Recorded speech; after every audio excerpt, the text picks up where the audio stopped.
बिस्मिल्लाहिर्रहमानिर्रहीम। अस्सलाम वालेकुम नाजरीन, पावर कॉरिडोर सीरीज़ की नई वीडियो के साथ शहजाद अनवर फारूकी एक मरतबा फिर आपकी खिदमत में हाजिर। और इस वीडियो में हम बात करेंगे ये जो पाकिस्तान और भारत की हालिया झड़पें थीं इनके हवाले से। बरतानिया के अखबारों ने कुछ स्टोरियाँ फाइल की और जो यूरोप का मीडिया था वो बिलखुसूस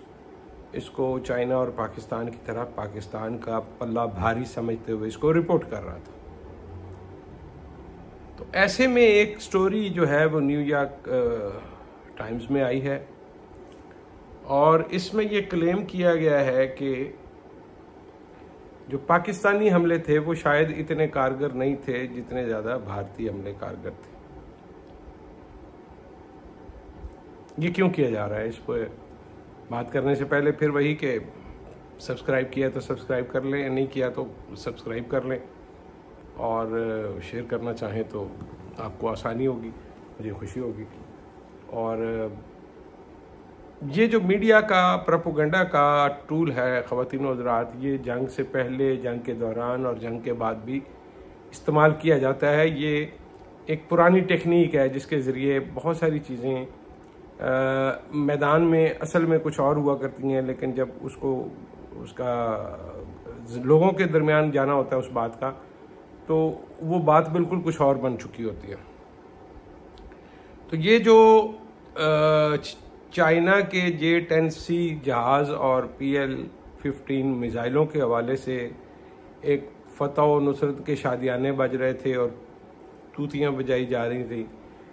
तो जाहिर है कि अब चाइना एक एक्सपोर्टर तो है असले का, लेकिन इतना बड़ा एक्सपोर्टर नहीं है। और वो अब यकदम अगर थ्रेट के तौर पे वेस्ट के सामने, अमेरिका के सामने, यूरोप के सामने अगर आएगा तो वो तो किसी को अच्छा नहीं लगेगा। तो ये यकदम इस बात का एहसास, इदराक किया गया कि भाई अगर हम ये सारा कुछ यूं बताएंगे तो इससे तो काम ख़राब हो जाएगा। अच्छा, अब न्यूयॉर्क टाइम ने एक स्टोरी छापी है जिसमें उन्होंने कहा जी कि बातें तो बहुत बड़ी बड़ी की गई हैं, लेकिन इसमें नुकसान जो है वो ज़्यादा पाकिस्तान का हुआ है और इस तरह से इसको कवर अप करने की कोशिश की गई है कि वो जो पाकिस्तानी इस पर खुशी महसूस। अच्छा, वैसे कुछ बाय द वे हमारे कुछ अपने पाकिस्तानी दोस्त भी इस हवाले से जो है ना, उनको भी लगता ये है कि वो जब तक नहीं मानेंगे उस वक़्त तक शायद पाकिस्तान का पल्ला भारी नहीं तस्लीम होगा। चलें, उनकी राय सारांखों पर, लेकिन मेरे नज़दीक अगर आप किसी ज़मीन से ताल्लुक़ रखते हैं और उस ज़मीन से आपका मोहब्बत का रिश्ता है, तो ये चूँकि जंग का मामला जो है, इस जंग में प्रोपेगेंडा एक हथियार है और इस हथियार का जवाब दूसरे प्रोपेगेंडा के हथियार से दिया जाता है, ना कि आप कोई खंजर निकाल के अपने किसी फौजी के उसको घोंपने की कोशिश करें या उसकी हासिल की हुई जो भी कामयाबी है, चलें आप उसको नहीं मानते, हम मानते हैं, आप ना माने, आपकी राय है। मैंने पहले अर्ज़ किया कि जैसे मुझे अपनी राय रखने का हक है तो आपको भी अपनी राय रखने का हक है, लेकिन हम बहरहाल भाई बड़े क्या कहते हैं, आम से लोग हैं, नॉर्मल से लोग हैं, छोटी छोटी खुशियों पे खुश हो जाते हैं, छोटी सी बुरी खबर मिले दिल बुरा कर लेते हैं। कोशिश यही होती है कि अगर कोई चीज़ सेलिब्रेट करने के काबिल मिल जाए, क्योंकि आम आदमी की ज़िंदगी में सेलिब्रेशन जो है वो बड़ी मुश्किल होती है ख़वातीन और हज़रात। तो अभी ये जो हम खुश हो रहे हैं कि हमने ड्रोन गिरा लिए, हमने ये कर लिया, हमने वो कर लिया, तो अब आप ये चाह रहे हैं कि हम उसको सेलिब्रेट ना करें। तो भाई हम तो करेंगे, आप मानते हैं या नहीं मानते मुझे इससे कोई फ़र्क नहीं पड़ता। अब आते हैं न्यूयॉर्क टाइम्स की स्टोरी की तरफ। तो वो जाहिर है कि वो अखबार ने एक स्टोरी छापी है और उसमें उन्होंने सैटेलाइट इमेजेस शामिल किए हैं। अच्छा, अब ये बड़ा खूबसूरत काम है ख़वातीन व हज़रात के आप, चूँकि जर्नलिज़म में मुझे भी कोई 3 दहाइयों से ज़्यादा हो गए, तो समझ यही आती है कि जिस स्टोरी के साथ दस्तावेज लगे हुए होना, अक्स शाया किए हुए हों, तो वो लगता है कि यार ये तो बड़ी धांसू स्टोरी है और इसके तो झूठे होने का 1% भी इम्कान नहीं है। समटाइम्स आप पेपर्स को कंसीव गलत कर रहे होते हैं या पेश गलत तरीके से कर रहे होते हैं। बहुत सारी चीज़ें इंटरप्रिटेशन की मोहताज हुआ करती हैं, और आप अगर इंटरप्रिटेशन में डंडी मारेंगे तो आउटकम में डेफिनेटली फ़र्क आएगा। बहरहाल,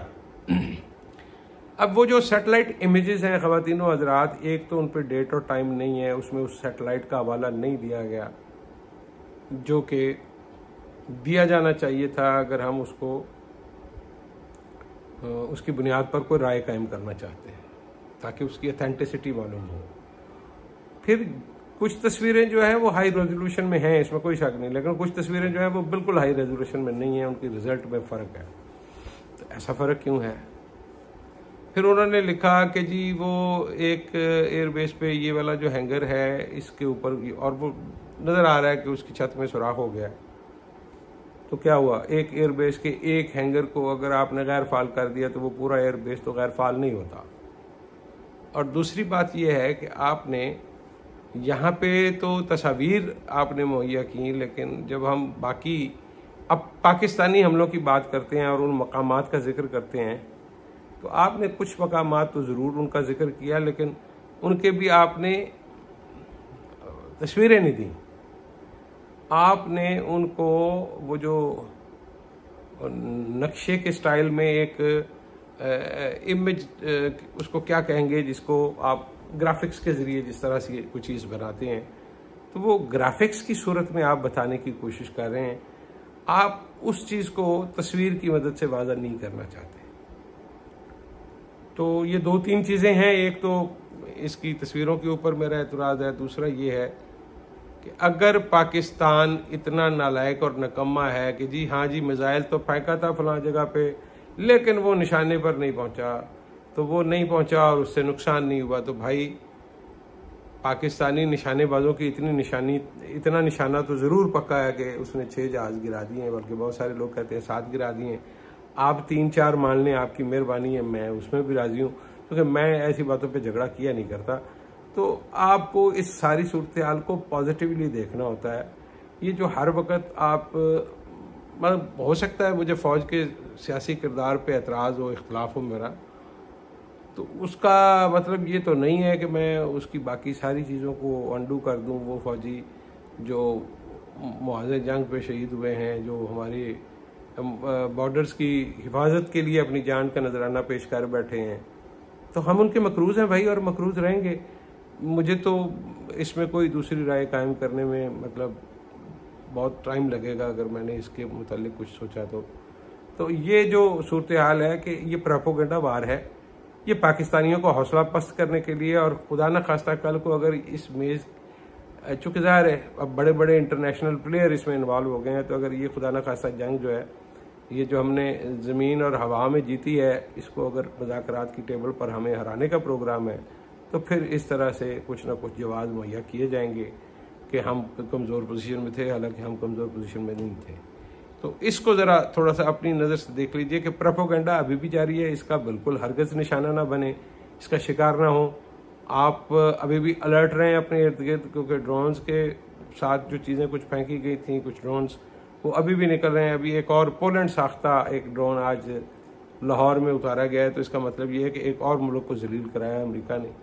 इंडिया ने। तो इंडिया ने असल में दुनिया को जलील कराने का ठेका लिया हुआ है, और पाकिस्तान की ये जंग जो है वो बेसिकली चाइना को